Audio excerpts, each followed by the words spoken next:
সকলোকে মোৰ ৰাজ ব্লগলৈ স্বাগতম জনাইছোঁ। আজি মই আছোঁ নদীৰ কাষত, আহিছোঁ, নদীৰ গা ধুবলৈ আহিছোঁ। আপোনালোকক দেখুৱাই আছোঁ নদীৰ ভিউ এটা, সকলোকে চাই লওক, বঢ়িয়া ভিউ এটা চাই লওক।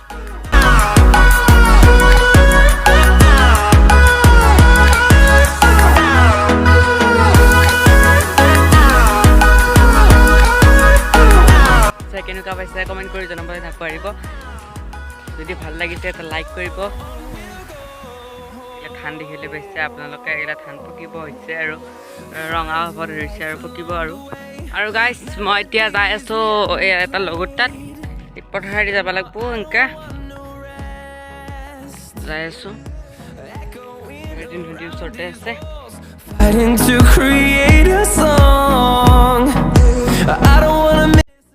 মই এডাল গাছ পালোঁ, এই নদী তাৰমানে বানপানী হওঁতে উঠি এইডাল গাছ দেখিবলৈ পাইছে।